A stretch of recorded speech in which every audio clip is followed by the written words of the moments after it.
In this video, we'll be studying about neuromuscular blockers topic in anesthesia. First, we'll see the mechanism of action where they act.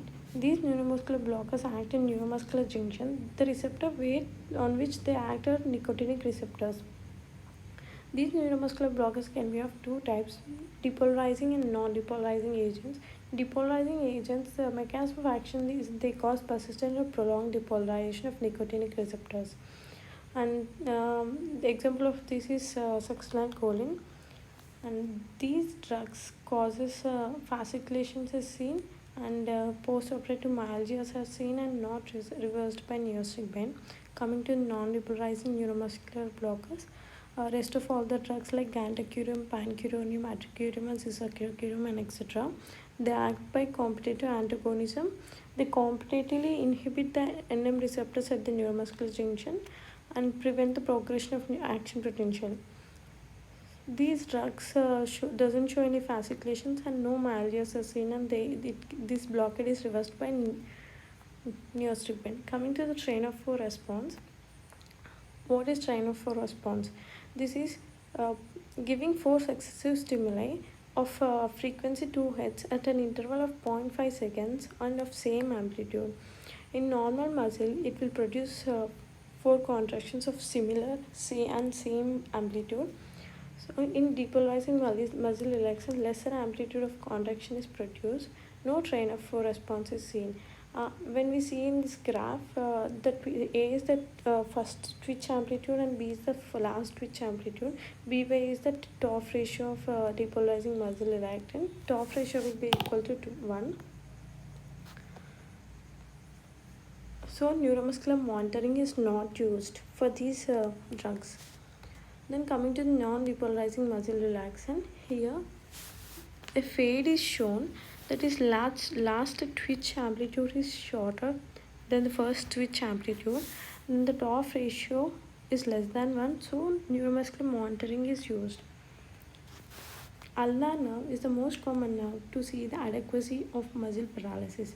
For complete recovery, we see T4 by T1 ratio should be more than 0.9.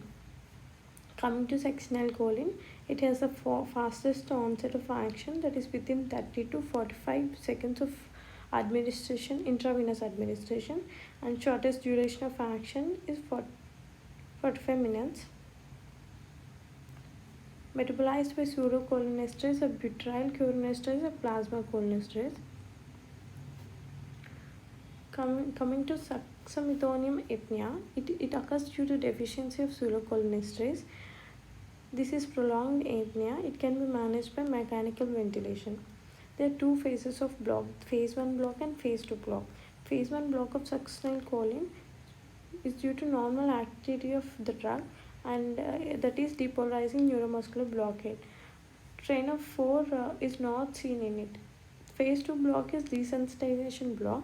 This starts resembling the property of non-depolarizing block.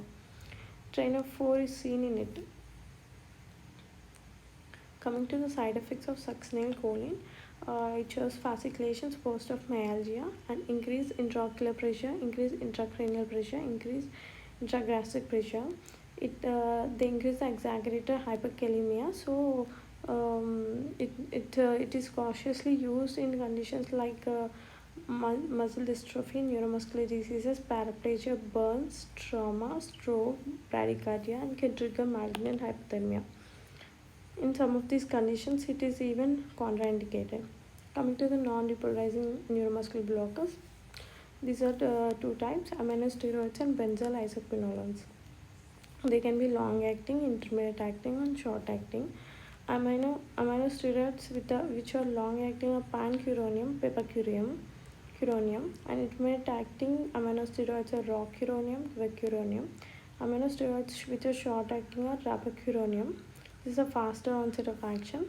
Coming to benzyl isoquinones, long-acting is D-tubercurin and doxycurium. Coming to intermediate-acting, atracurium and cisaquarium. Coming to short-acting, mifecurium, it has shortest duration of action. Aminosteroids doesn't produce any histamine.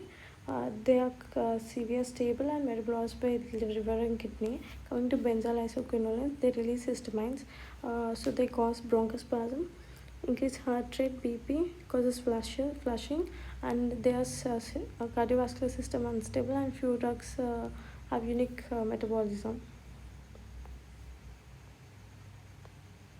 Coming to the atracurium or cisatracurium, these are metabolized by Hoffman degradation, therefore the self-destruction of the drug.